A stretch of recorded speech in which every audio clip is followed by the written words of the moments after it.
Desafinados, reflexões em outro tom. Seres planetários, está no ar o podcast Desafinados, reflexões em outro tom. Conversas semanais sobre alternativas para um mundo em transformação. Nessa missão estão comigo Márcia Fraguas. Olá. E Ivan Silva. Oi! Eu sou Nancy Silva e o episódio de hoje atende pelo nome de Mamãe Coragem. Em pleno século XXI, não são todas as mulheres que podem optar por não ter filhos. Hoje, com diferentes entendimentos sobre política, direito ao corpo e ao próprio desejo, cuidar nem sempre é uma escolha, mas com certeza é lugar de mãe. Daí vem a questão: se gerar e cuidar é o trabalho mais importante de uma espécie que deseja sobreviver nesse planeta, por que ainda é tão estigmatizado? Muito do que se debate tenta dar conta de como somar funções no exercício da maternagem, ainda que com técnicas ou mensagens de acolhimento que lidem com os tabus da culpa e da falha. Em tempos de calamidade na saúde pública, será que todas essas responsabilidades deviam ser vividas e, principalmente, divididas entre toda a sociedade? Então, será que mãe é só uma? O que é, afinal, ser mãe? Neste programa sobre maternagem, temos duas convidadas com diferentes experiências como mães e filhas. Dona Jacira, conta pra gente quem é você, o que faz, como vive, do que se alimenta. Bom, sou Jacira, tenho 55 anos, eu vivo de teimosia. Moro no Cachoeira, zona norte de São Paulo. Do que eu me alimento? De várias coisas que me servem como alimento e remédio. Várias coisas mesmo. Às vezes até a raiva é um alimento, mas não é um alimento, mas é um meio de condução. Os meus alimentos são muitos. E como eu vivo, hoje vivo só eu no meu cantinho. E parafraseando o que você disse, esse é o único período da minha vida em que eu moro só. Eu sou mãe de planta agora. E como é bom ser mãe de planta, porque elas ficam onde a gente deixa, né?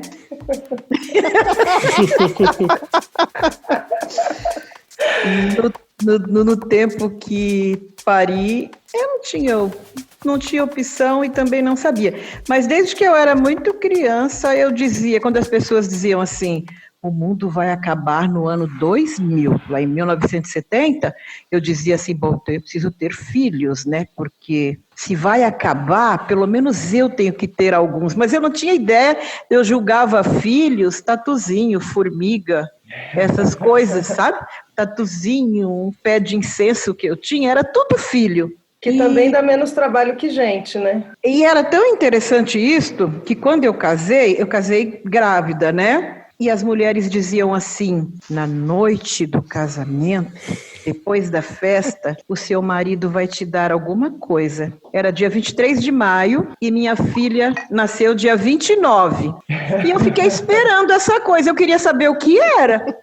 Aí ele dormiu bêbado e eu disse, acho que vai me dar amanhã. Aí no outro dia amanheceu, eu disse, acho que é surpresa, vai me dar outro dia. O que é que ele vai me dar? Ele já tinha te dado, né, Dona Jacira? Eu não sabia que era aquilo, elas falavam com tanta... Ah, é isso aí! Ah, pelo amor de Deus, gente. E você, Beth Moura, quem é você, o que faz, como vive, do que se alimenta?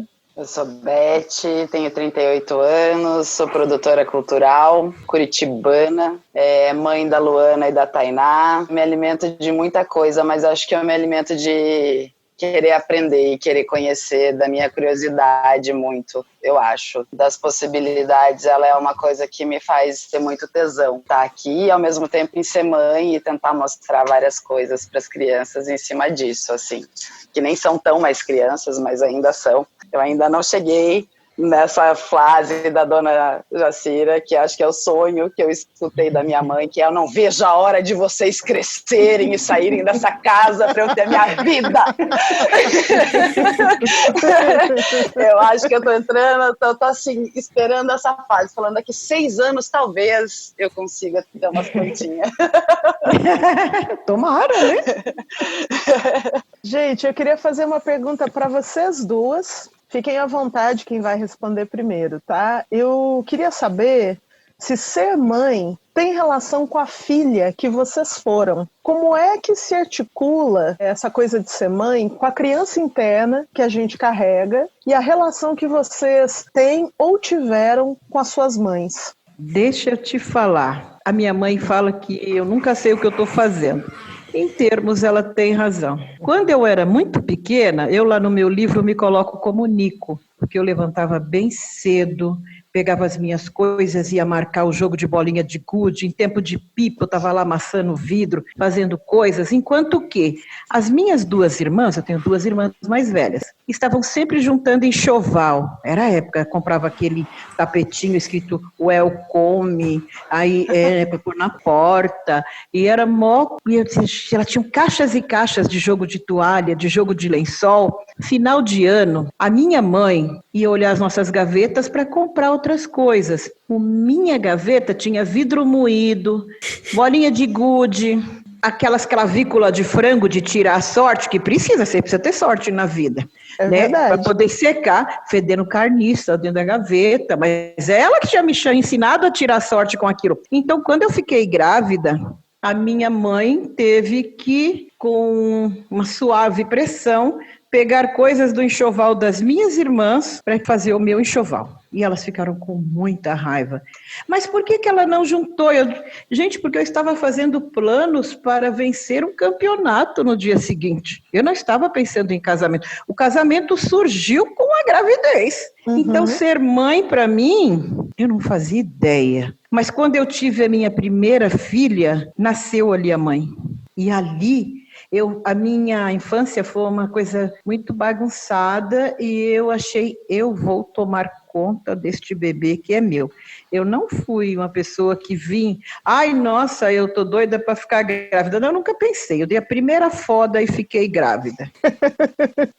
Foi premiada. Foi, mas foi de gosto. Então, agora era criar. E também não havia essa história de contracepção. Então foram vindo, assim como vieram na sequência os 4. Até que como é que eu fui percebendo? Eu fui percebendo que, assim, caramba, precisa de muito dinheiro para ter filho. Mas aí eu já tinha os 4.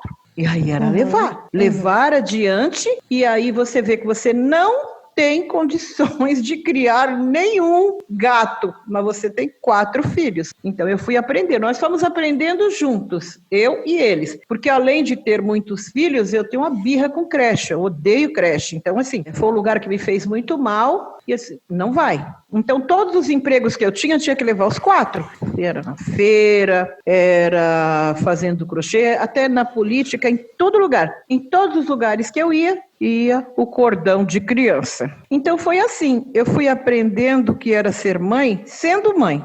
Se eu soubesse, hoje como eu penso, eu sou uma pessoa muito egoísta, eu acho. Eu cuidei dos 4 porque são os meus. Não é uma função que me sirva, sabe? Eram os meus. Então, eu não teria escolhido ser mãe. Ah, Jacira, você quer ser mãe? Não, eu estaria jogando bolinha de gude até hoje. O problema é que a gente quer passar, quer comer a merenda antes do horário, né? Comigo, assim. Entendi. E com você, Beth, para você, ser mãe tem relação com a filha que você foi? Como é que isso se articula também na relação com a sua criança interna e na relação com a sua mãe? Como é que se equaliza essa linha, né, de você no presente, de quem está atrás, de quem está vindo? Como é que é isso? Ai, é muito louco. Quando eu li hoje eu falei, eu vou chorar. Porque tá permitido. Pode chorar. A gente chora muito nesse podcast. Tá permitido. E não tem nada a ver. Eu acho que eu sou uma mãe muito diferente do que a minha mãe foi, mas o que a minha mãe foi me ajudou a muito ser a mãe que eu sou hoje e você se olhar, né? Eu fui uma criança não muito fácil. Eu sempre argumentei muito, eu sempre fui muito curiosa, eu sempre tive um pouquinho além do tempo, talvez, eu sempre fui muito prematura. Com 13 para 14 anos eu comecei a namorar uma pessoa de 21 anos. Eu já trabalhava porque eu queria ser independente. Por conta de uma história de vida, talvez até aquele momento muito louca. Então, o meu primeiro foco era ser independente. Com 13 para 14 anos, eu peguei um ônibus com esse meu namorado. Falei para minha mãe que ia trabalhar 3 meses em Porto Seguro, na Bahia, e voltei 3 anos depois. Foi um processo e, né, a minha mãe foi junto, enfim, a minha mãe sempre esteve ao meu lado, independente das loucuras que eu estivesse fazendo ou cometendo naquele momento, mas ela sempre confiou em mim, porque eu sempre tive também um senso de responsabilidade desde pequena. E aí fui para lá, voltei, porque ela engravidou para cuidar do meu irmão, que, né, eu tinha 17 anos, ele tinha 1 ano e meio, eu voltei para cuidar. Ela foi para Porto Seguro morar comigo, enfim, voltou. E quando eu voltei para cuidar do meu irmão, 4 anos depois eu tive a minha primeira filha. Eu fui mãe com 18 anos. E hoje, muitas vezes, eu fico olhando a minha história e eu tenho uma filha de 13 que vai fazer 14 anos. E eu falo, caraca, se ela resolver pegar um ônibus e ir para Porto Seguro e passar por tudo, eu não consigo. Então, assim, a minha mãe foi muito mais forte que eu. E com certeza, né, a mãe, a avó, todas as mulheres que passaram, né, que vieram, ajudaram a ser a mãe que eu sou hoje. A minha mãe foi mãe nova, então a minha mãe foi mãe com 20, então a nossa diferença não era tão grande. A gente sempre teve uma relação muito de amiga e parceira. Eu sou a filha mais velha, né, tenho 2 irmãos, então a gente sempre foi muito parça. Fui mãe cedo, viramos parça, né. Eu tenho 38 anos, a minha mãe foi avó com 38 anos. Gente, eu não tenho capacidade de ser avó com 38 anos e eu tenho uma filha de 19, quer dizer, né? Você tá sujeita. Eu tô sujeita ali, e aquilo que eu fui, assim. Então, e a minha mãe conseguiu, de uma certa forma, guiar isso muito bem, assim, eu acho, né? Como guia. E até hoje eu sou uma filha que ela é a minha melhor amiga, então ela sabe de tudo antes.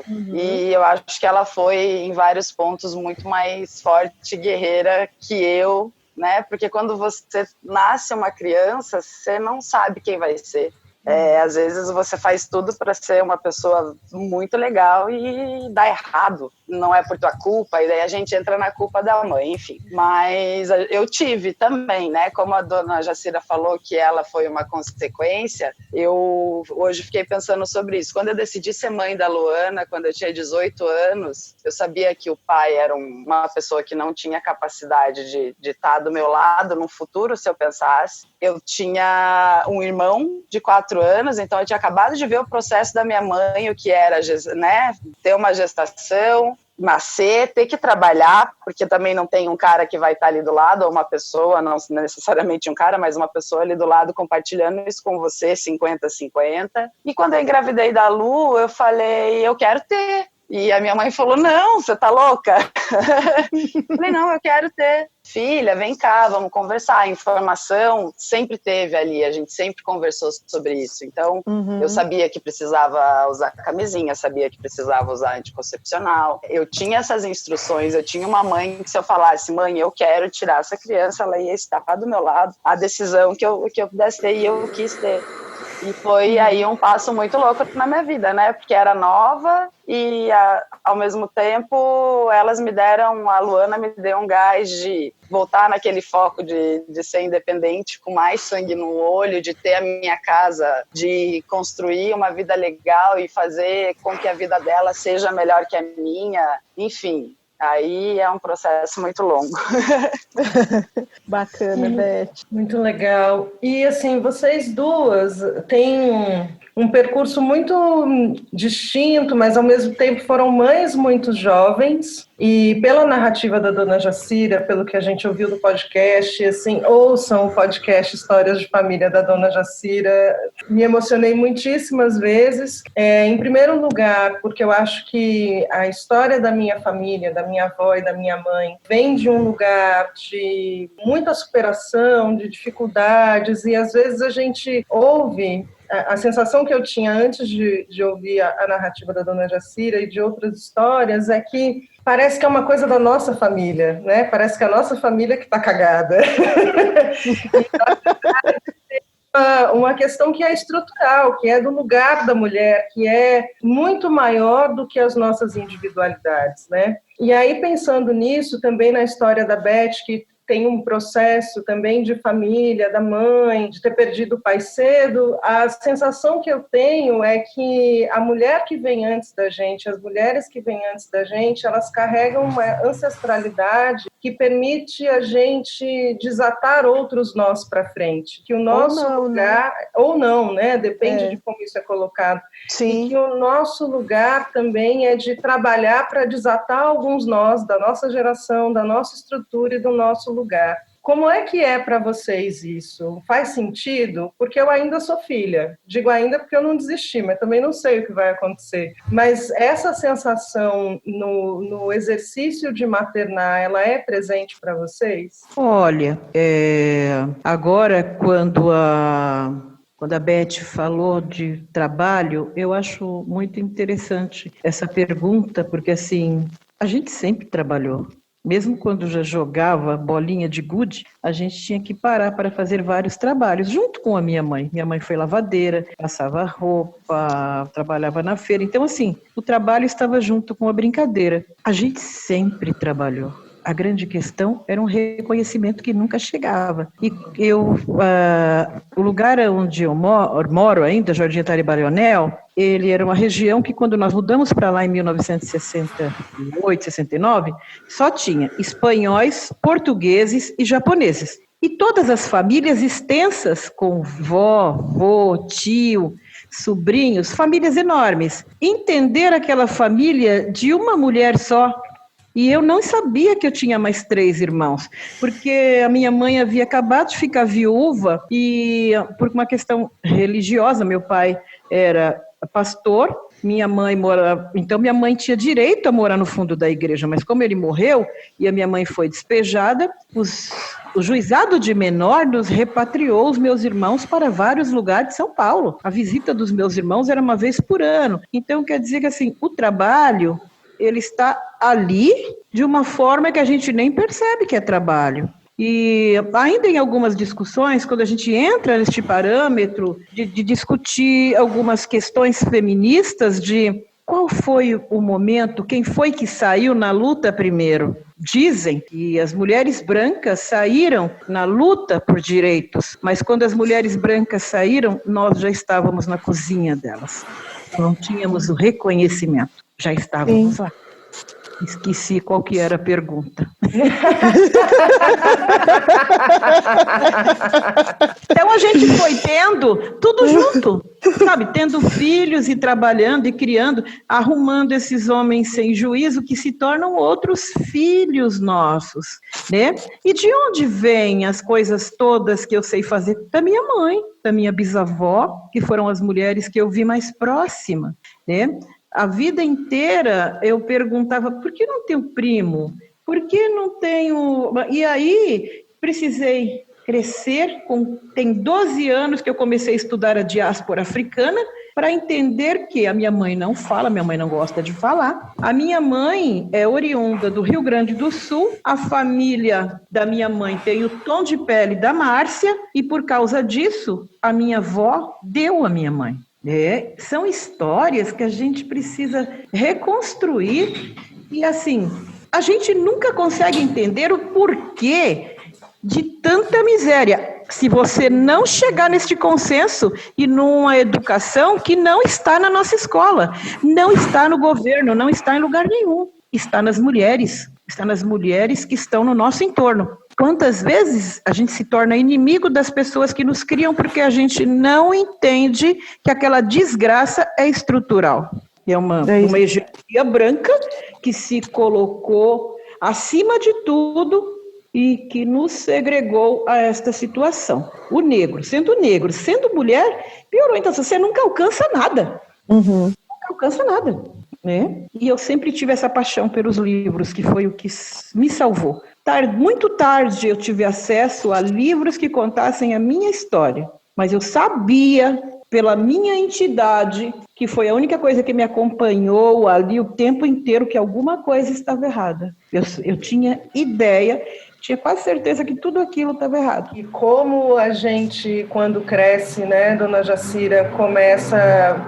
A sensação que eu tenho é que quanto mais eu vivo, mais eu entendo essas dores, né? Seja lendo, seja quando tem a oportunidade conversando, e o quanto é importante voltar para esse lugar, né, dessa mãe que não é perfeita porque ninguém é, né? Não, e a gente quer coisas, né? A gente começou a enxergar o mundo até 1970 e pouco, quem fazia nossas roupas era a costureira do bairro. Depois começa a chegar o capitalismo, Leves, Starup, sapato, tamanco. Você quer coisas que a sua mãe não pode te dar. Então, assim, causa ali um grande problema que, assim, ela não quer me dar por quê? Se ela tem dinheiro, se ela trabalha. Até que venha um entendimento em quantas situações e quantas amigas eu perdi, quantas amigas minhas, eu casei com 13, eu tive amigas que morreram com 10, com 9, no meio dessa violência.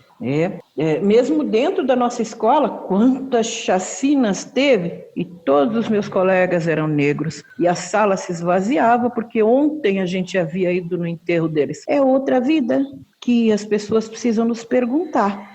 Por onde agora eu aprendi isso, porque por um bom tempo eu baixava a cabeça e dizia, eu acho que é isso mesmo, né? A professora falou que o negro não gosta de trabalhar, então ele tinha que apanhar para trabalhar. E quando você começa a chegar perto da realidade, do que é realmente esta realidade, que a sua vida foi roubada de você, é assim. E assim, a escola que eu estudei, ela é do lado da minha casa, nada mudou ali.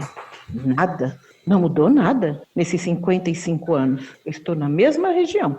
Só não está mais no nosso entorno os japoneses, os portugueses e os espanhóis, porque primeiro eles venderam aquele terreno para nós e depois eles foram para outros lugares. E ali passou a ser, vamos por assim dizer, o nosso quilombo renovado, né? A gente foi chegando e ocupando a região do Jardim Tremembé, mas aquela região, por conta de ser uma região fria e por conta de ser a região das águas, né, ela se parecia muito com o território europeu. Então, nas capitanias hereditárias, quem recebeu aquelas terras foram povos europeus. Mais ou menos. Ixi, gente, me estendi. Beth, a gente tem aí, né, esse cenário da dona Jacira de uma periferia que é negra, de mães que sempre trabalharam, e esse aprendizado, né, pela vida e pelo exemplo ali, né, que tem, a dona Jacira falou que se estendeu um pouco, mas eu acho que tem muito a ver com isso, porque é uma experiência muito prática da vida, né. Na tua vivência, você entende que as mulheres que vieram antes de você, elas te libertaram para que você viva a sua vida hoje, possa ser uma mãe que também liberte, em quais sentidos? Com certeza. Eu tenho uma avó que era muito legal, ela tem uma história dela, é uma família que veio de fora, que tinha muito dinheiro, perdeu-se tudo lá em 1929, no café, enfim, tudo mesmo, na época dessa crise, foram para o interior do Paraná, e lá viraram caseiro de fazenda, enfim. Então esse processo dela provavelmente, né, fez com que tivesse que mudar esse estilo de vida, e se viu muito pequena, tendo que alfabetizar quem era da chácara, e gostava muito de ler, e tinha muita informação, e foi uma mulher lá na cidade do interior onde ela veio, ela foi a primeira mulher a sair de calça jeans, sabe, na rua, porque até então as mulheres não colocavam calça. De uma certa forma ela sempre foi uma mulher que casou com um homem pobre, com a família, perdeu, né, tipo, morreu sem quase nada, sem estudar, sem poder fazer muitas coisas que ela queria, numa dificuldade ali muito financeira da parte de todo mundo. A minha mãe e a minha tia, que são as minhas outras referências, A minha avó foi muito guerreira, meu avô se meteu com política, enfim, ela foi uma mulher que manteve uma estrutura familiar sozinha, assim, desde sempre. Meu avô morreu cedo, enfim, ela terminou de criar esses filhos. A minha mãe e a minha tia, as duas meninas, não conseguiram estudar, não conseguiram casa própria, não conseguiram muitas coisas dentro dessa estrutura, mas se divorciaram antes de todo mundo, sempre tendo uma coisa ali contra todos e todos, essa história da mulher, assim, não estar feliz num casamento. A minha avó não ficou com alguém obrigado, eu acho que dentro da história dela, isso já era uma coisa foi um avanço muito grande para ela ali, não foi um casamento combinado, ninguém gostava do marido, ela largou todo mundo para viver aquele amor e viveu até o último. Veio a minha mãe, se separou, sim, sendo incentivada também pela minha avó, vendo que aquele casamento não estava perfeito. Então eu fui criado por uma mãe. Minha mãe e meu pai tiveram juntos até 10 anos, eu não tenho muito contato e nunca tive sobre como foram as mulheres que criaram o meu pai. Ele falava muito pouco disso, mas com muito contato nessas 3 mulheres, que é a minha avó, a minha tia e a minha mãe, dentro dessa estrutura familiar, e sempre vendo, caralho, porque todos os... Ai, falei besteira. Desde pequenininha. Aqui todo mundo fala, pode ficar tranquilo.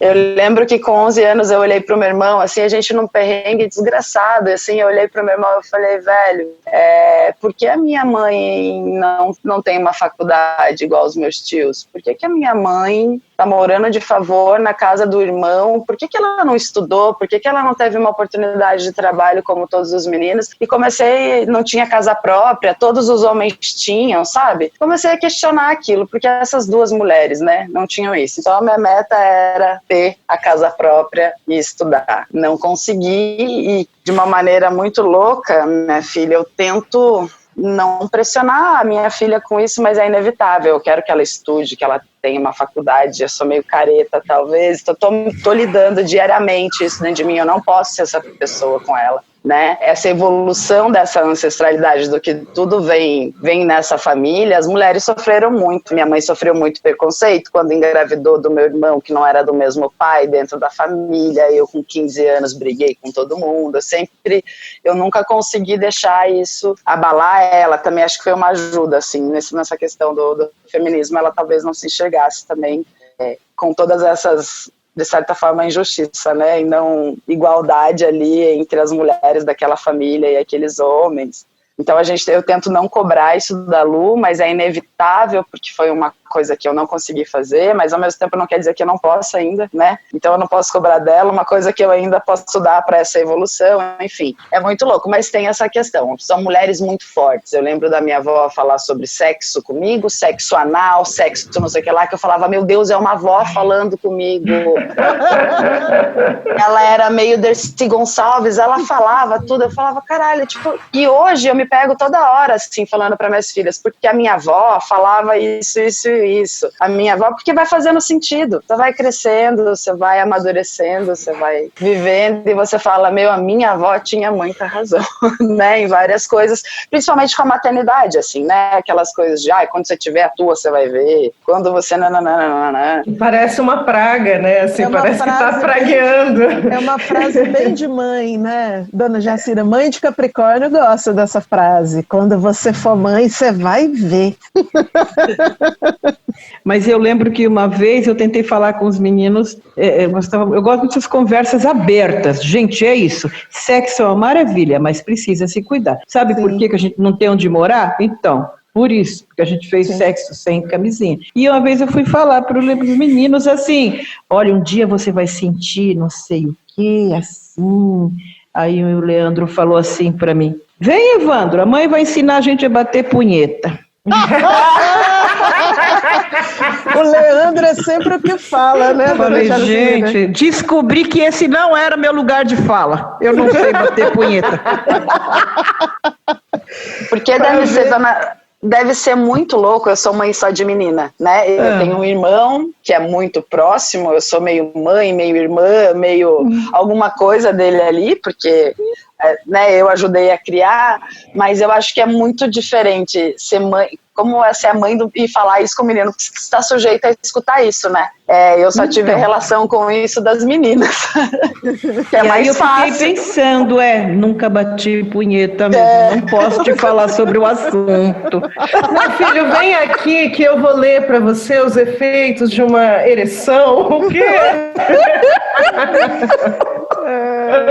Para a gente ver que maternagem e paternagem são funções, né? Mas, dona Jacira, eu queria perguntar uma coisa para a senhora e também para a Beth. Eu vou começar falando com a senhora porque tem a ver com o podcast que a senhora faz, o Histórias de Família. Lá a senhora disse num dos episódios uma frase muito forte que me chamou a atenção, que é: a cor da minha pele me impede de participar da história do meu país. No mesmo podcast, a senhora termina um episódio se definindo como uma desveladora de mundos e chama atenção para o papel dos livros e da educação na sua história. A Beth falou aqui também no início do programa sobre a relação dela com os livros e com a curiosidade que ela sempre teve, a vontade que ela sempre teve de aprender. Então eu queria ouvir de vocês duas que vocês falassem um pouco sobre o papel da educação na formação e no fortalecimento de vocês como mulheres, como mães e como cidadãs.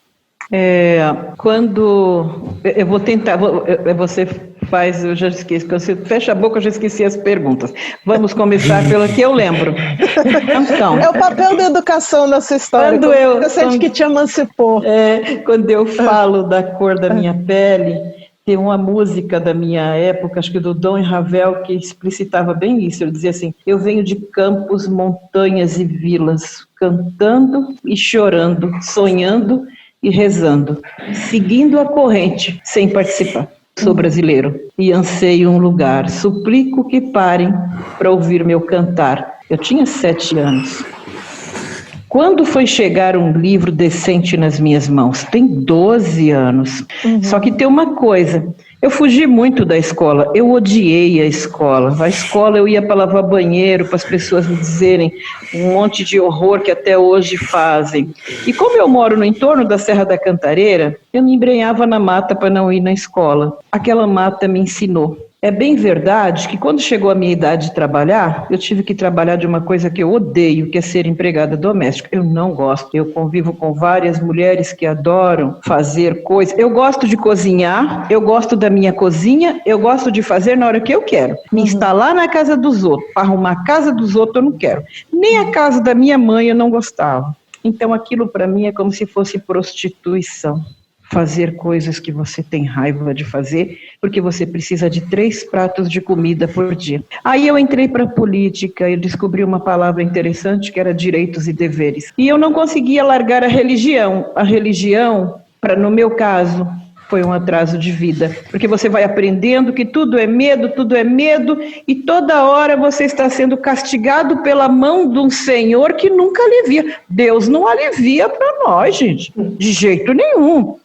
Aí passou o tempo, eu consegui voltar para a escola com 26 anos, aí eu fiz um curso de auxiliar de enfermagem, e eu não tinha mais certeza do que eu queria, mas ler eu ainda queria. A minha história estava oculta em algum lugar. Esses livros começaram a chegar. Amador Rampatebá, Kunta Kinte e mais outros autores que chegaram até mim. Mas dentro de mim, desde que eu era pequenininha, uma voz falava na minha cabeça e me dizia assim: você vai conseguir. Você vai. Então, eu tentei suicídio 3 vezes. E nessas 3 vezes, essa voz me dizia: não é hora. Não é hora. E eu fui enlouquecendo. A minha mãe me levou ao psiquiatra e eu comecei a tomar Lexotan muito cedo, diazepam, por causa da voz dentro de mim e das sombras que eu via. Cara, faz pouquíssimo tempo que eu descobri a minha ancestralidade, a minha espiritualidade, só faltou bater na minha cara para eu acordar. Então eu chamo o meu saber, eu não acredito que o saber esteja nas faculdades. A faculdade é um meio de segregação. E eu venho de nações em que Nós precisamos viver junto. O viver é comunitário, porque é ali que se passa o processo de civilização, de tecnologia. Tecnologia do processo civilizatório não é essa escola que está aí. Processo civilizatório é viver todo mundo junto e cada um seguindo o seu dom, cada um com o seu dom, mas fazendo o bem para a sua comunidade, que seja cantar, que seja lavar, que seja fazer sabão, que seja operar alguém. Nós fomos separados disso. A gente virou exército de reserva. As pessoas colocam, a gente tiram tudo da gente.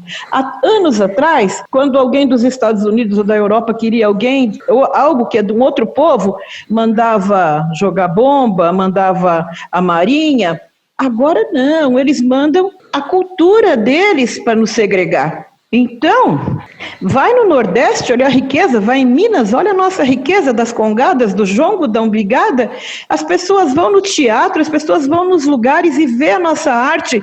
Quando ele sai na rua, ele sai apedrejando as pessoas que estão na Cracolândia, as pessoas que estão na rua. Por quê? Quando nós queremos dar vazão à nossa cultura, nós não sabemos mais a que nós pertencemos, porque foi roubado de nós. É preciso que nos devolvam o que foi roubado. É isso que a gente quer aprender. Eu não quero mais ficar numa escola aprendendo míseras continhas de matemática e de geografia. Minha geografia foi roubada, eu sou afrodescendente. E agora um pouquinho que resta de mim, que são os indígenas, estão indo embora também. Então, assim, cara, não acredito nessa faculdade, ela não salva, ela só estraga. Essa universidade, ela não respeita o universo. Ela só ensina o sujeito.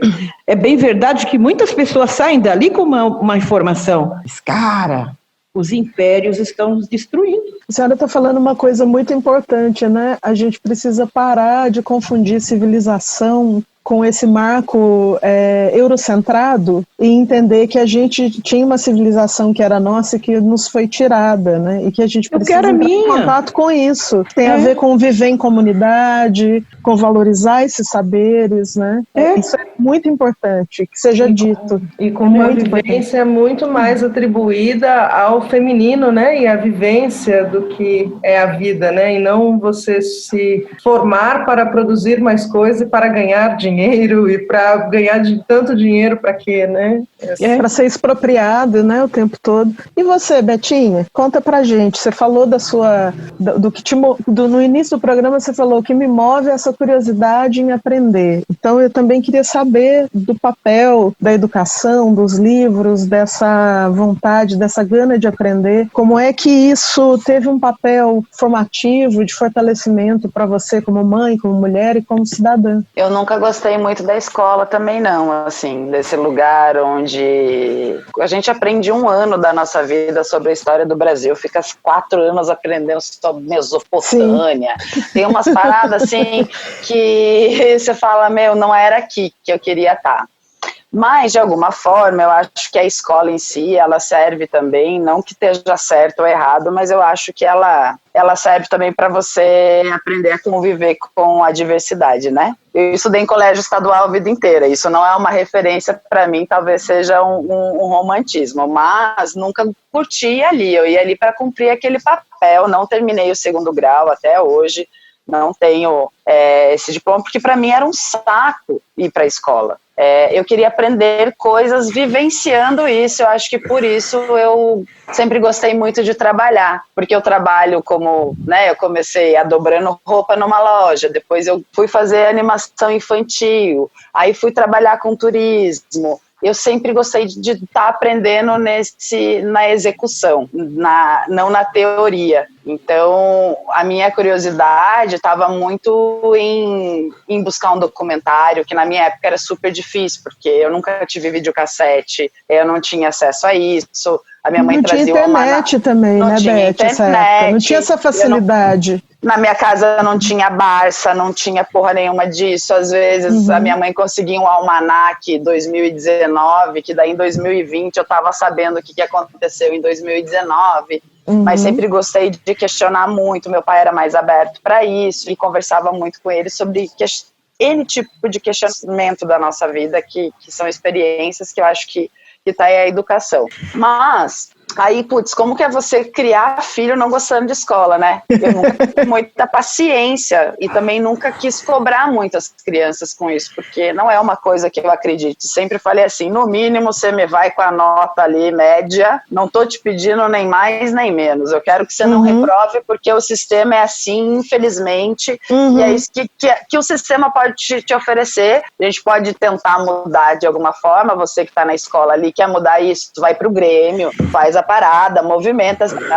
Aí que eu acho que vem o lance da educação, né? Você dá acesso a essa criança também se virar. A Luana estudou em escola estadual a vida inteira. Então, é muito louco, porque mãe, não tem papel higiênico na escola, cadê o Grêmio da escola? Você vai dando acesso também e possibilidades e sempre fui essa pessoa que estava lutando pelo direito da escola, o professor fazendo isso, eu ia lá e fazia, eu sempre fui a bucudinha e sempre gostei de reivindicar isso. Então a escola trouxe para mim também você aprender a conviver. A Luana acabou do 2º grau, não consegui cobrar dela, talvez, por não acreditar na escola, mas eu falei para ela, putz, pelo menos se for presa, vamos para uma cela especial, aí você precisa da faculdade, porque eu, por exemplo, vou cair lá no pior, não tenho faculdade, enfim, infelizmente tem esse lance da sociedade. Eu concordo muito com o que a dona Jacira diz, eu vou ali no mesmo sentido, mas eu acho que o sistema que a gente está implantado ainda existe isso, e eu pelo menos ainda tenho um pouco isso dentro de mim e tento todo dia lidar com ele. Já a Tainá, que é a minha filha menor, ela vem de um processo de escola estadual até um ponto da vida dela, e aí a gente acha uma escola que é esse modelo ideal da vida, que daí você passa a acreditar realmente numa educação, numa escola. A Tainá tem um pai presente, então a gente conseguiu, é músico também, mas depois de um processo com 12 anos, a gente conseguiu começar a pagar uma escola muito legal, porque essa mesma sede por aprendizado que eu tinha lá em 1994, eu vejo hoje ela com 13 anos, com essa mesma sede, e uma escola que não supre isso nela. É uma pré-adolescente que tem acesso a muita coisa, discute comigo em muitos momentos de igual para igual, e sabe mais sim que eu em vários momentos, porque ela tem essa internet que é esse mundo sem fim, essa Netflix e bababá. Então agora ela está numa escola que é todo esse processo ideal que a gente pensa, é uma filosofia diferente, e aí você começa a acreditar que é possível sim a escola cumprir esse papel que ela veio mesmo. Mas a educação está muito, para mim, resumindo, talvez tenha me alongado, mas a educação de mãe para filho, eu acho que a gente demonstra não falando. Isso eu aprendi muito com a minha mãe também. É no exemplo, sabe? No exemplo. Uhum. E aí é muito louco, porque hoje eu sou casada com um homem que tem 3 filhos, e eu também tenho a possibilidade de ser madrasta, de ter contato com um outro lugar, um outro tipo de educação, de um outro nível social, e várias questões aí no meio. Nesse meio tempo, a gente acolher uma pessoa, juntos a gente, né, não posso falar não adotou porque ela já era grande, mas ela entrou na nossa família, ela passou um tempo, a gente ajudou ela a dar um passo na vida, a gente pôde ir com ela, e eu converso muito com meu marido sobre isso. Ser pai e mãe talvez seja muito mais uma questão de exemplo do que de fala, porque é muito fácil você chegar e falar, vou simplificar aqui, mas, você não lavou a louça hoje, velho, eu nunca vi você lavando uma louça na sua vida.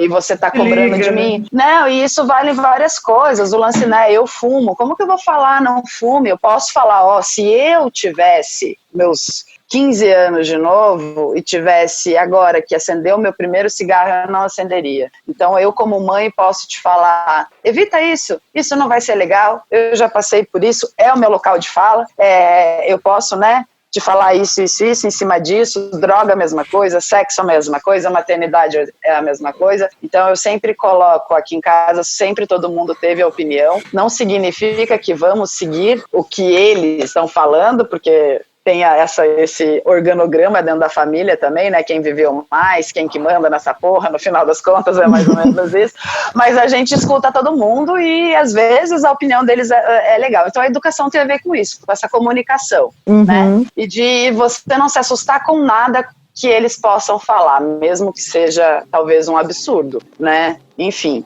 é muito louco na educação, porque até hoje eu tô educando, né? Porque às vezes as meninas falam, mas eu vi você fazendo isso. Eu fiz isso?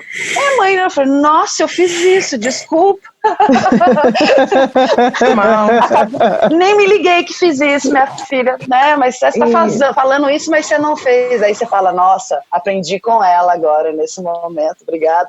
E como é importante, né, os pais, mães pedirem desculpa, né? E como a gente vê pouco isso, assim, eu peço chocante. Desculpa sempre. Eu acho que eu peço desculpa sempre, assim. E às vezes, desculpa, mas eu vou precisar fazer o contrário, né? Aqui em casa a gente tem muito chato com o lance do sistema, porque o sistema me exige isso, minha filha. Eu não queria estar no sistema como você, eu não pedi para estar aqui com esse sistema merda, com essa política merda, desse jeito. Mas a gente tem que, de alguma forma, viver e diminuir o impacto pra gente do que é viver nesse lugar agora, né?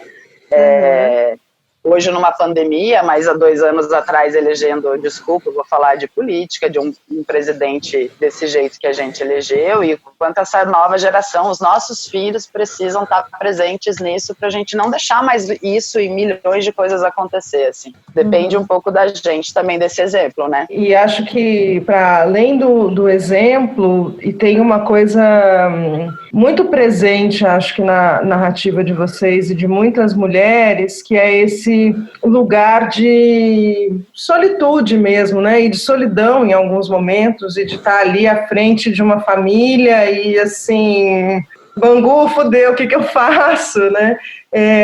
Bom, a gente acredita em famílias que são feitas de pai e mãe, são feitas de 2 pais, são feitas de 2 mães, mas nesse processo que seria melhor se fosse compartilhado, ou com um responsável, e que em algum momento tem ali pontos onde a comunidade pode agir, como essas redes funcionam. Quero saber, na experiência de vocês, de maternagem, como essas experiências de fora, às vezes de uma ajuda de um amigo que faz um salvamento, né, se faz presente, mas também onde estavam esses parceiros, né, nesse processo? Bom, do que eu me lembro, a minha família nunca tem homens, né? Tem muitas mulheres, assim, e as mulheres também não foram as mulheres da família, foram pessoas da comunidade.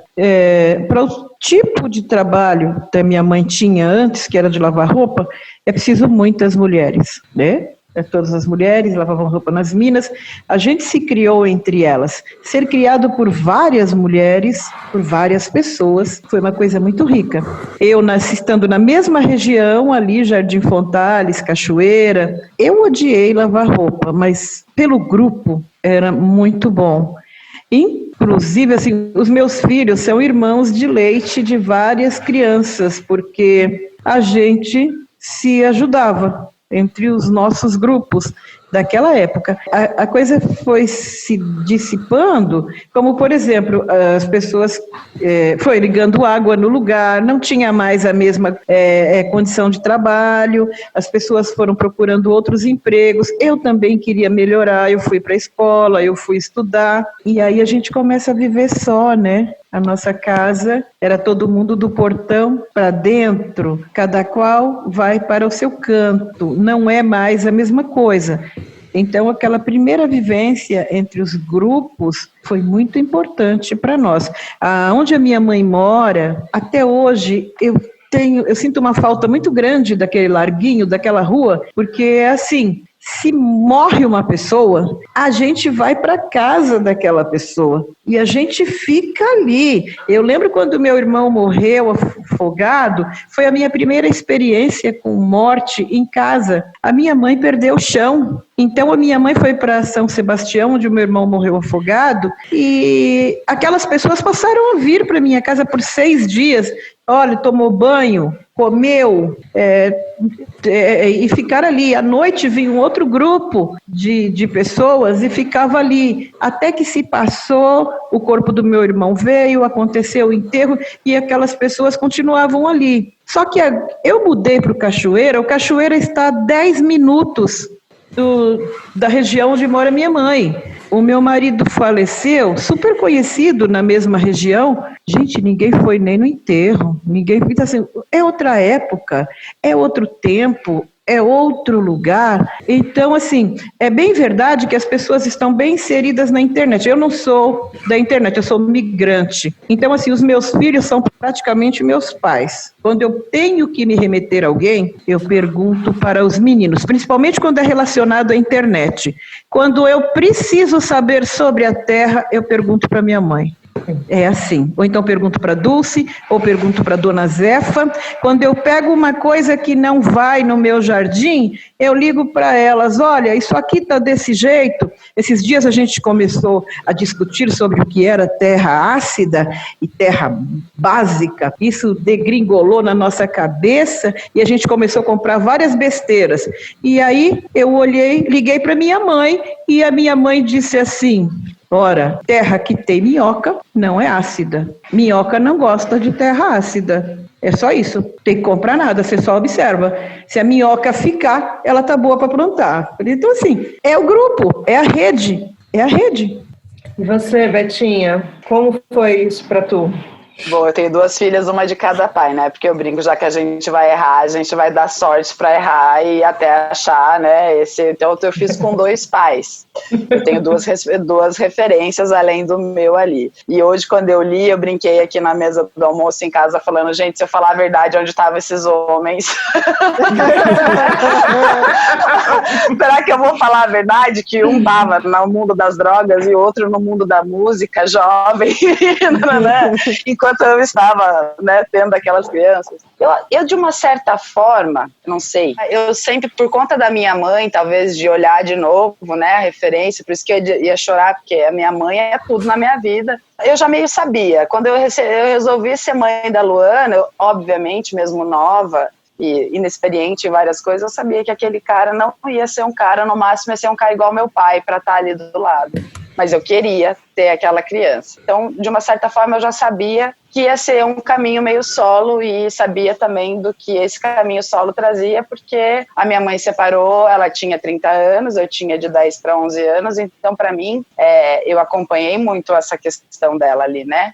Todo esse processo dela, mãe solo, e eu quis ser mãe solo. De uma certa forma, eu sabia que aquela ali, eu não ia ter aquela pessoa ali do meu lado, mas que eu tinha uma rede de mulheres muito foda. A minha mãe, não só em cima dela o peso, mas as minhas amigas foram essenciais nesse momento para mim. Aí quando veio a Tainá, eu de novo falei, meu Deus, outra filha, outro pai, obviamente uma outra pessoa, um outro, né? Mas a gente também sabia que aquilo não seria para sempre, então como ia ser esse processo daí de uma maternidade 50-50, mas eu digo que seria 80-20 na presença, assim, né? Então, para mim foi muito essa rede de mulheres que eu tive de amigas. Eu, antes de vocês enviarem a pauta, eu fiquei pensando nisso, porque falei isso em uma outra live que eu participei sobre empreendedorismo, que eu nunca pude ter e nunca quis ter, e tenho uma opinião que a gente pode depois gravar um podcast sobre isso, que é ter uma pessoa em casa para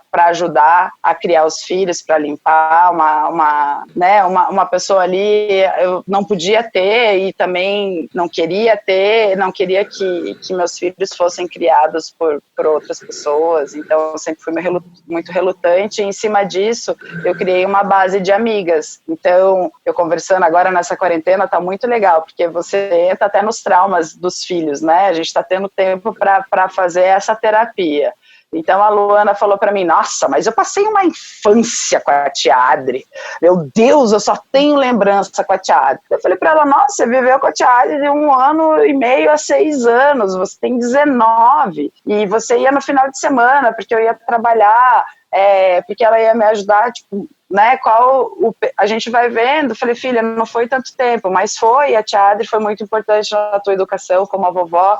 Eu fui criando, e junto com elas e cuidando delas também, a gente fez uma rede que até as crianças poderem ter uma certa independência, a gente se ajudou.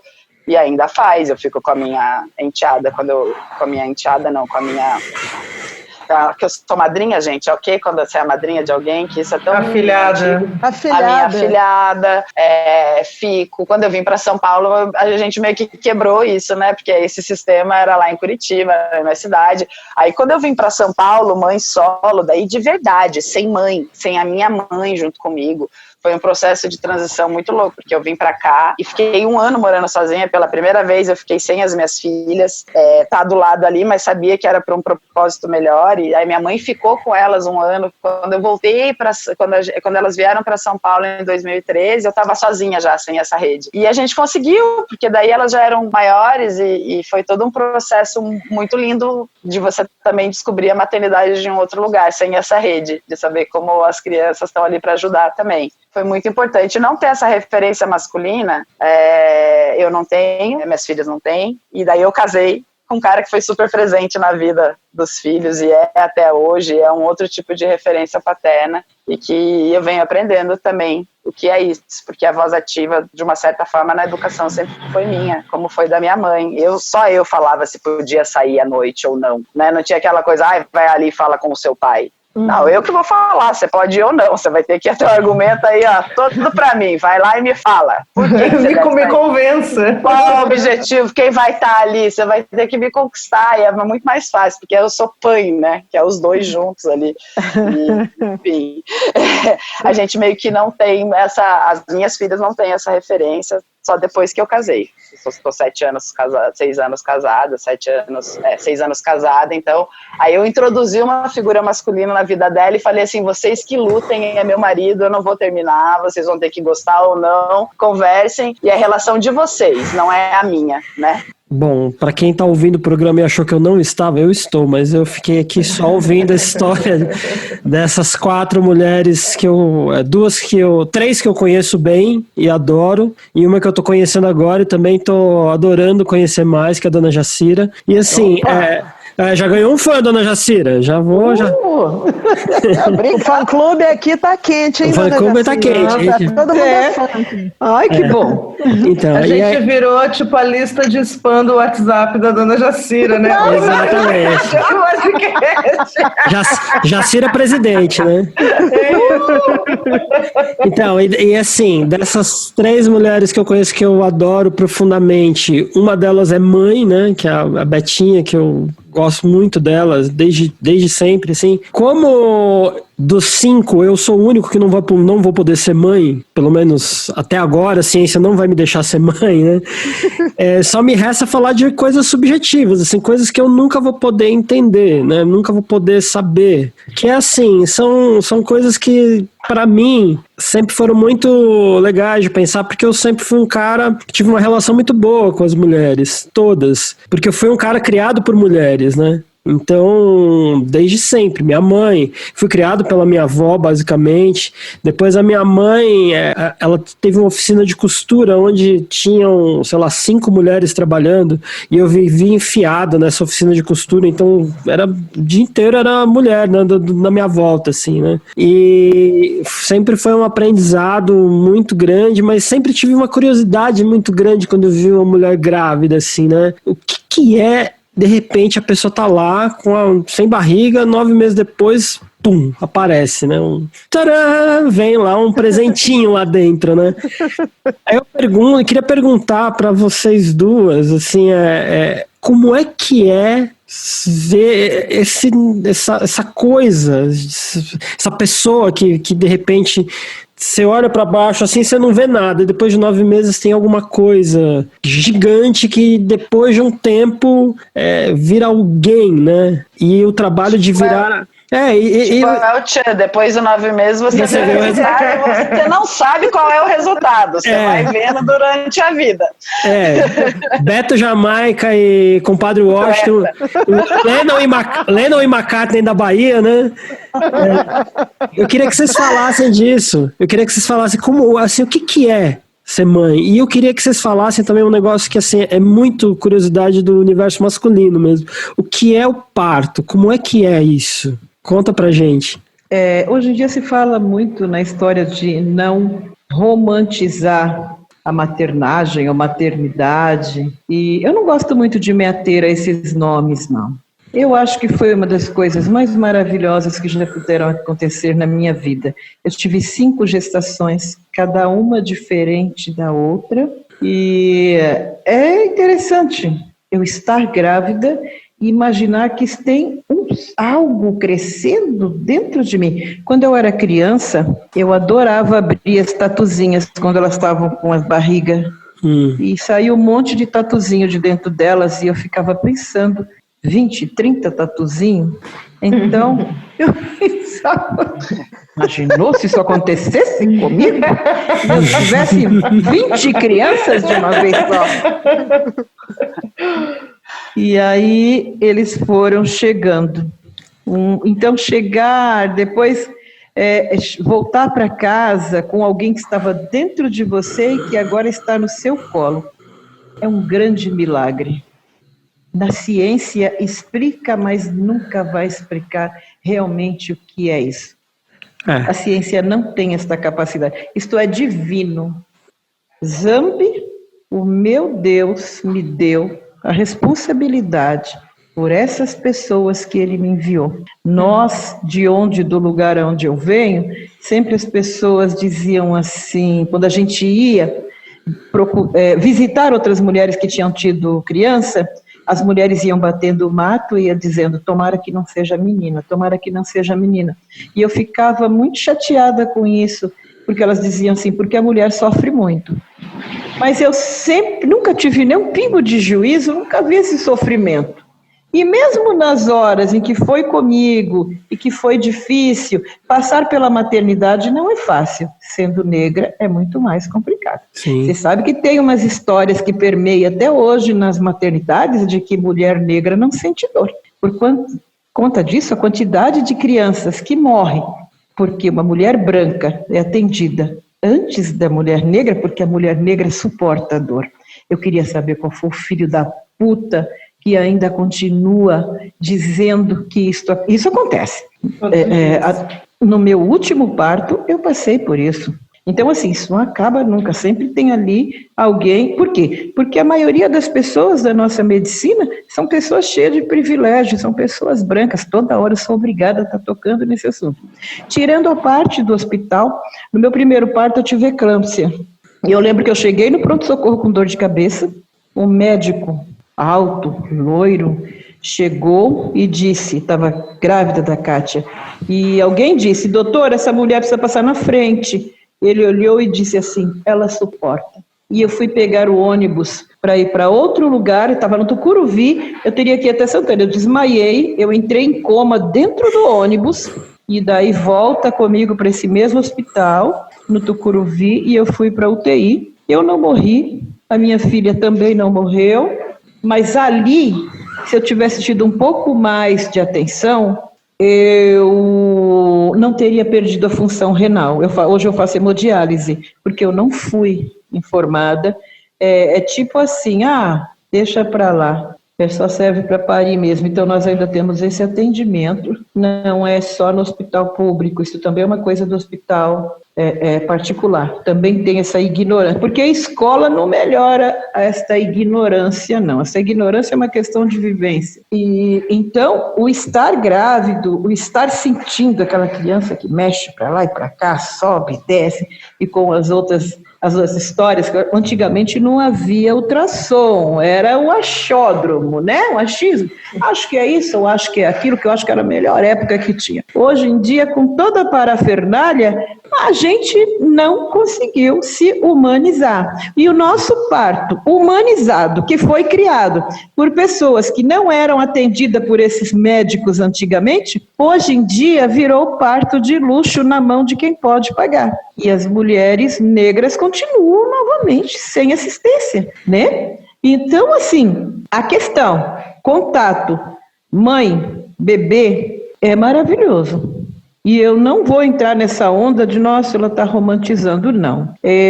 Para mim foi bom. Não estou dizendo das 3 refeições por dia, que aí tem que conversar com os meninos, eles é que sabem bem dizer. E não foi fácil. Nunca é fácil, né? Carregar uma barriga com um bebê dentro, com o pé inchando, com não sei o que. com o hormônio explodindo, deve ser uma coisa do outro planeta, assim. Porque eu também tenho a minha experiência de gravidez, que é a experiência do nascimento da minha irmã, que eu acompanhei. Eu era pequeno e acompanhei a minha mãe grávida, né? E as dificuldades para minha mãe ter os filhos foram enormes. O primeiro, e assim, né? Tem aquilo, a primeira filha, que é a nossa irmã mais velha, ela foi ganhar de ônibus. Eu já fui um pouquinho melhor. A Nancy já teve uma condição de ter um parto melhor, né?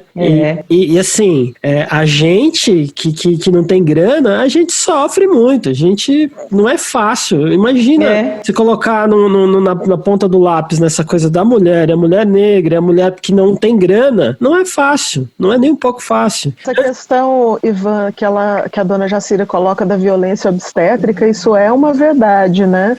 É uma mistura horrorosa de machismo e racismo, né? As mulheres estão sofrendo isso ainda hoje, né? Em pleno século XXI. Quantas mulheres não saem traumatizadas de uma experiência de parir por conta de maus profissionais? Né? E quantas mulheres depois têm que voltar e fazer a cirurgia de períneo por causa da agressividade no parto? Pois é. Quantas mulheres perdem a função renal por causa disso? Consequências de parto mal feito.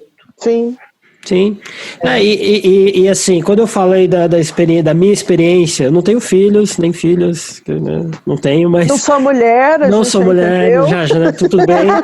Mas eu lembro que assim, uma das cenas que eu não vou esquecer, acho que nunca na minha vida, é ver minha mãe chegando no táxi com a Nancy. Isso não tem nada que apague da minha mente. Foi... assim, num dia ela vai pra ganhar o bebê e no outro volta com a minha irmã. E assim, isso foi inacreditável, assim, pra mim foi quase o nosso... Isso aqui é do caralho, velho. Isso é outro mundo. É tão bonito o Ivan contando isso, que eu sinto que eu tava lá com ele vendo. É, porque você tava também. E assim, Betinha, conta pra gente, como é que foi pra você essas duas vezes, né? E assim, depois que você teve os seus, você teve que acostumar com os do marido, né? Como é que foi pra você essa hora mágica, assim? Você sabe que tem uma coisa que eu falei pra Nan esses dias e que acho que se resume a isso. Você acha que uma pandemia é louco, velho? É que você nunca foi mãe, assim, sabe? Nunca vai ser. Não tem algo muito mais louco que isso, porque a pandemia, velho, agora vai ser mãe, vai estar ali, esse bagulho é louco. Eu sempre quis ser mãe, desde pequenininha, eu me lembro dessa sensação. Obviamente, os meus partos não foram como eu sempre sonhei, eu não consegui ter parto normal, enfim, passei por um processo. É muito louco você ver alguém se criando ali e várias coisas mudando. Eu tive 2 gravidezes, uma diferente da outra, e 2 partos diferentes um do outro. Mas pra mim, assim, uma coisa... Eu teria acho que 15, 20 filhos também, como a dona Jacira disse. Sério. Se eu soubesse que ia dar tão certo, eu tinha tido 25. Eu queria. Gente, minha avó eu teria muito. Vocês nunca poderiam ter nascido na China, né? Ninguém poderia ser chinês aqui, né? Não ia durar nada na China. E eu queria ter mais, assim. E eu acho que a vida foi me trazendo e eu fui trazendo para mim esses mais também, né? Porque ser mãe não é só parir. Eu acho que tem um processo do acolhimento materno que pode ser realizado também, mesmo você não parindo. Para mim, das minhas, eu sinto muita falta da parte de dar a mamar. Isso foi uma das coisas acho que mais incrível do que a própria gestação, que já é uma coisa incrível, esse contato do dar de mamar para mim, e eu também ter sido uma privilegiada de poder fazer isso para ela, de ter esse leite, né? Porque tem gente que não tem o leite, enfim. Mas esse contato, eu lembro até hoje, cheirinho, o olhar, e eu teria mais 25, eu acho, 30, dona Jacira. Só agora lembrando do olharzinho. Eu administrar. Estamos lidando com 2 parideiras aqui, né? É muito bom, é muito bom, é muito bom, é muito bom. Mesmo não sendo nada fácil, né? Eu acho que mesmo... Aí eu não sei, eu posso estar errada, mas eu acho que mesmo você sendo uma mãe... Vou colocar o meu lugar de fala, entre uma mãe rica e uma mãe pobre, né? Eu fui a mãe pobre, no caso, sou a mãe pobre. Eu fico imaginando que em algum momento a gente pensa igual. Ela, às vezes, pode dar tudo para o filho, que se compre, mas não consegue dar uma presença, um amor, um tarará, né? Eu acho que tem um lugar que todas as mães meio se igualam e que a gente está trabalhando isso. Eu acho que nesse processo de não romantizar também a maternidade, que é a culpa, que eu não sei por que ela vem junto com a gente. Essa correria muito louca, assim, de trazer, de educar e de dar os pratos, de ter o prato de comida ali, de você...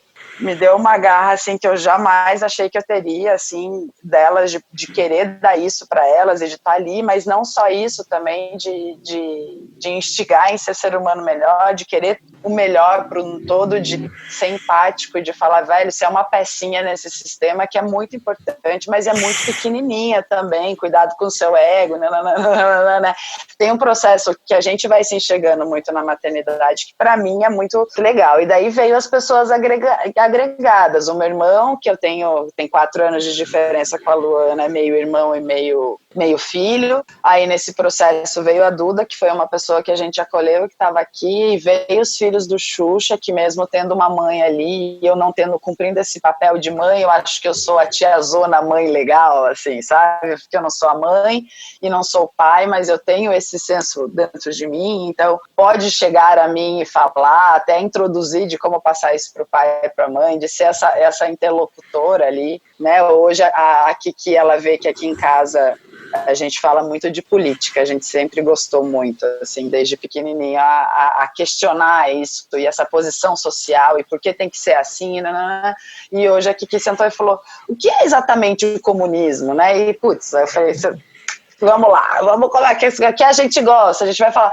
putz, eu aprendi com ela aprendeu comigo, é um processo muito louco, assim, de ser essa referência mais velha, legal, com experiência, e como eu enxergo, assim, a minha mãe, eu acho que foi muito mais fácil, isso eu gosto de ser a mama matriarcona ali, sabe, de ser esse braço e esse acalento também deles, assim, vai, arrisca, e se nada der certo, eu tô aqui, a gente vai junto ver o que faz com isso eu acho muito legal, de ser esse ponto de alguém. Complementar assim. uma coisa que a Beth falou, que parece que a culpa vem junto. Vocês acham que a culpa vem junto com a coisa de ser mãe porque existe uma pressão pela perfeição? Vocês acham que tem isso, esse medo de errar? Porque o Winnicott falava que a mãe suficientemente boa é aquela que inclusive mostra para o filho que frustração existe, já desde bebezinho, que ele não vai poder ter o peito exatamente na hora que ele quer, porque o mundo não é assim, não atende a gente na hora que quer, né? Vocês acham que tem isso, assim, que existe um imperativo social, uma cobrança de que mãe não pode falhar e por isso a culpa?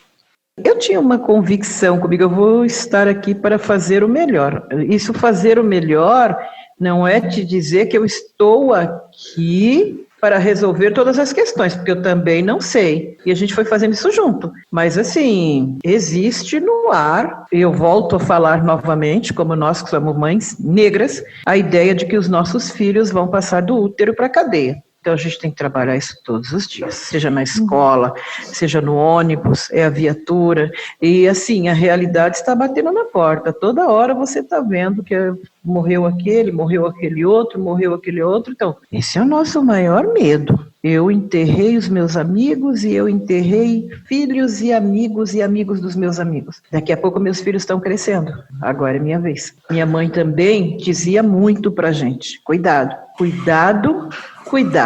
E aí a gente passou a mesma informação. Isto é medonho. Eu estou aqui falando com vocês e assim, eu digo, meu Deus, guarda meus filhos, porque o meu maior medo é a segurança.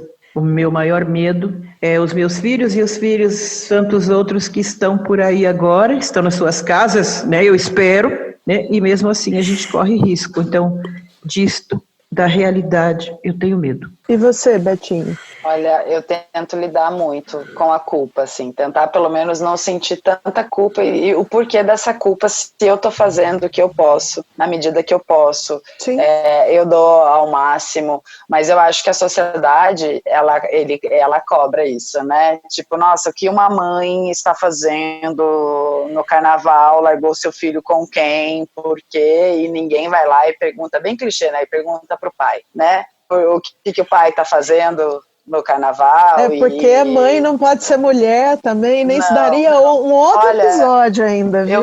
Eu vou contar o que eu já escutei gostei do pai de uma das minhas filhas, eu não vou dar spoiler de qual foi.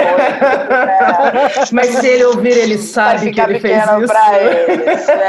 Ele sabe quem é ele. Eu não bebo, não tomo álcool, mas sempre gostei de carnaval e levava minhas filhas no carnaval. E simplesmente um dia, de uma hora para outra, alguém arrancou a minha filha dos meus braços e disse assim: vista a sua fantasia de mãe e vá para casa. Era 5:30 da tarde, amor, e de uma mãe que não bebe, enfim, que não tem nem... E mesmo se bebesse, sacou? O filho tá ali...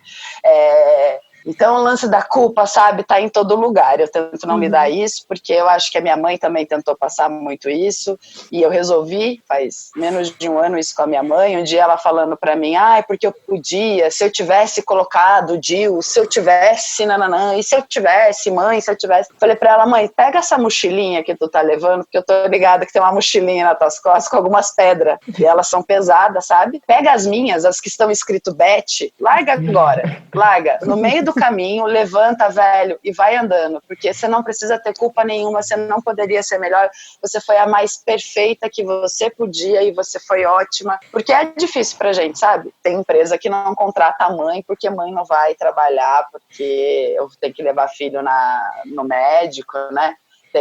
A gente ainda trabalha com isso, então a sociedade impõe essa culpa, mas eu acredito muito que a gente tá diminuindo, pelo menos eu digo pela minha geração, é uma geração que está trabalhando muito isso e tentando, sim, se conscientizar que a gente faz o melhor que a gente pode e do jeito que a gente pode, e que sim, é muito louco, é a primeira vez que eu sou mãe com a Luana, então eu posso errar a qualquer momento, né? Eu nunca fui mãe de uma pessoa de 19 anos e de 20 anos, e assim ela vai ter que me aguentar até ela ter 60 anos. Eu nunca fui mãe de ninguém de 60 anos, então é um aprendizado diário, né?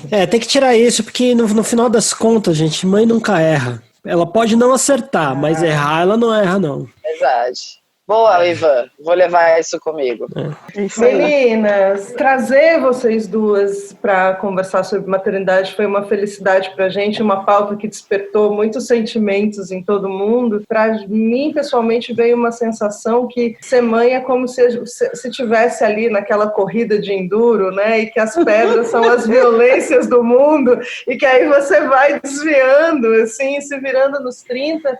E uma lembrança muito forte de criança da minha mãe, que eu amava, assim, que era um avental molhado, e que eu encostava assim a cara no avental e sentia o cheiro da minha mãe, daquele avental molhado e de tudo aquilo.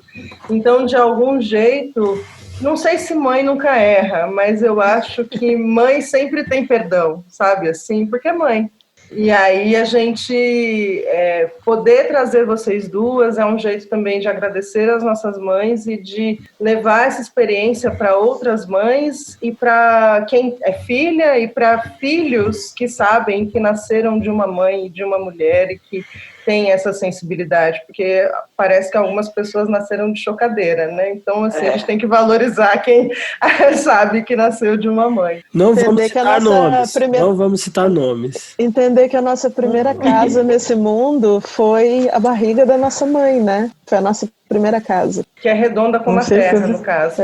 Então a gente queria agradecer muito, porque vocês estão aqui representando, né, todas as mães pra gente, e esse programa provavelmente vai ao ar perto do Dia das Mães, então feliz Dia das Mães também pra vocês, pra todo mundo que estiver ouvindo a gente. Obrigada. E aí, para encerrar, tem duas perguntas que a gente faz sempre. A primeira é: o que atravessou vocês ultimamente? Assim, o que atravessou assim, a rotina de vocês? Vocês pararam para olhar aquilo com uma coisa, meu Deus. Olha, o que tem me atravessado é o meu jardim. A cada dia eu levanto mais cedo e estou fechando esse ciclo. É maravilhoso entender a vida pelas 4 estações do ano, com essas minhas novas crianças. Agora eu cheguei no tempo de plantar os meus repolhos, eu planto repolho com orquídea.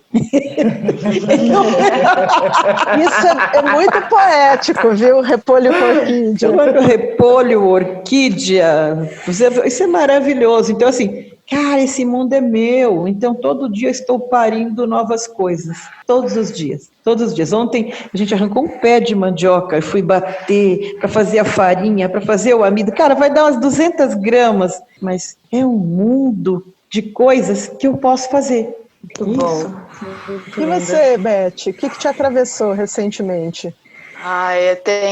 O que atravessou da parte boa tem sido essa, né, que tem a ver com a pandemia, porque eu sou produtora, falava que ia parar e não parava, e agora eu parei, e de que eu quero sim o mais simples, de que sim, eu não preciso de muita coisa que eu estava tendo ali naquele meu dia a dia, ter uma vida mais tranquila, com menos coisas, menos preocupações e menos tudo, é o que eu quero hoje, assim. Então, eu tô nesse meu autoconhecimento também, porque era uma coisa que eu achei que nunca, todo mundo sempre falou, você é super elétrica, é super ansiosa, e não vou deixar de ser, talvez, super ansiosa, é uma doença, enfim, e a gente vai tentando tratar isso, mas eu quero ser ansiosa por uma coisa minha, e tá sendo muito legal buscar isso. Eu sempre trabalhei com coisa dos outros, né, eu sempre, e não da parte ruim, mas eu sempre ajudei outras pessoas a construir coisas, e agora eu tô a fim de construir coisas para mim. A maternidade é um pouco disso, né? Você também ajuda a construir pessoas, e agora eu quero me construir, assim. E da parte, o que eu tô atravessando ruim, menina, pensando aqui agora, né, e eu já tinha pensado há umas 3 semanas atrás, voltando na coisa da maternidade, deve ser muito difícil ser mãe do Bolsonaro. Eu ando pensando nisso todos os dias da minha vida, de que como eu sou privilegiada de ter as 2 filhas que eu tenho, porque podia ser o Bolsonaro, velho, e deve ser muito difícil ser mãe do Bolsonaro. Então, mas eu acho que ela já tá igual a minha mãe, assim, ela já não dá mais muita notícia de nada. Então ela não deve sofrer. É que a minha mãe é bem idosa e ela já não dá muita notícia de nada. Ai, assim, menina, então... isso é uma coisa que faz umas 3 semanas e eu tô com muita... Eu queria conversar com essa mulher, assim. E justamente o que tem me atravessado ruim é como a gente pode chegar até aqui com um cara. Eu acho que com um cara desse, enfim, isso pra mim é inacreditável sempre. A partir de 2018, 2019, isso ficou inacreditável. E você, Ivan, que te atravessou essa semana? A vida da gente tá tão maluca, né? E o que me atravessa todo começo de semana é a segunda-feira ser o dia nacional do bode, né? Da ressaca, né? Você, Marcinha? Então, 3 coisas me atravessaram mesmo, assim... Dona Jacira, a senhora tem a ver com isso, é o teu podcast, Histórias de Família, que eu ouvi. Obrigado! Eu tô muito tocada, muito emocionada, me fez pensar em muitas coisas, refletir sobre muitas coisas, e isso eu quero deixar indicado para quem está nos ouvindo. Eu ouvi no Spotify, eu não sei se está em outras plataformas, mas o nome do podcast é Histórias de Família, com Dona Jacira. Segunda coisa é o Cidade Solidária, spcidadesolidaria.org, que é uma iniciativa da prefeitura com a sociedade civil, que está arrecadando doações para as pessoas que moram nas ruas, enfim. Fico muito angustiada de estar em casa com a sensação de que eu estou impotente, enquanto um monte de gente está numa situação absolutamente desvalida e a gente não sabe o que fazer, né? Então eu indico aí o site spcidadesolidaria.org, vejam lá o que é, como doar, como colaborar, como fazer parte dessa iniciativa. E a última coisa que eu queria indicar é um livro chamado Maternidade, escrito por uma autora canadense chamada Sheila Hett, foi editado pela Companhia das Letras, e é um romance no qual uma narradora com mais ou menos 40 anos, ela reflete de maneira bem humorada se a maternidade é uma experiência que ela quer ou não quer passar. Ela está às voltas com essa pergunta, né? Quero ou não quero ser mãe? Então foram essas coisas. O que atravessou a minha semana foi, acho que como produtor e pessoa que tenta manter as coisas organizadas, é a desordem que a gente vive, dessas filas em frente à Caixa Econômica. Não existe controle, assim, parece que a gente está num grande emaranhado de uma população que não tem ninguém zelando por ela. Então, isso que me atravessou. Como dica da semana, o podcast da Dona Jacira, eu acho que é muito, muito legal, todo mundo se emocionou muito, porque são histórias que estão dentro das nossas famílias de alguma maneira. E junto com isso também indicar 4 livros que são muito conhecidos, que é a quadrilogia da Helena Ferrante, que tem aí uma jornada de mulheres que tem a ver com maternidade, com todas essas violências. Meninas, o que vocês indicam no jogo rápido para quem está ouvindo pra gente? Mulheres que correm com os lobos. Opa! Maravilhoso. E você, Betinha? Nossa, eu não pensei em nada e eu tô tão off disso tudo. Ontem eu assisti um documentário que lançou na Netflix sobre Cuba, que eu não vou lembrar o nome, gente, que é muito legal. Tô meio off porque eu tô no meu jardim ali, que nem a dona Jacira, mas não tô evitando. Mas o documentário de Cuba é muito legal. Esse livro, Mulheres com Lobos, eu já li. E a Luana tá lendo, minha filha, agora, necessário, né? Tem que ler. E é isso. E tu, Ivan? Eu indico uma cantora marroquina que chama Indizara, não sei. Escreve com H, né? Indizara. Zara, cantora marroquina com vários elementos da canção francesa e uma mulher que tem uma história bem interessante assim de vida. Depois eu dei uma pesquisada, ela trabalha com um conceito muito mais aberto do que a música, então ela trabalha com imagens, trabalha com vídeos, ela é bem interessante. Essa é a minha recomendação. Gente, temos um programa. Muito obrigada, meninas. Voltem mais vezes. Muito obrigada a vocês pelo convite. Muito obrigada. Muito agradecida, gente, pelo convite. Muito obrigada. Adoramos. Muito obrigada, dona Jacira, Betinha, todo mundo que está escutando a gente. Sorte para vocês. Obrigada. Beijo. O podcast Desafinados é realizado em parceria com o Mundo Pensante e você nos encontra nos principais tocadores. O link do contato dos nossos convidados está no texto de apresentação que acompanha cada episódio. Dúvidas, sugestões, ideias? Entre em contato com a gente nas nossas redes sociais, @Desafinadospod, no Instagram e no Twitter. No YouTube, Desafinados Podcast.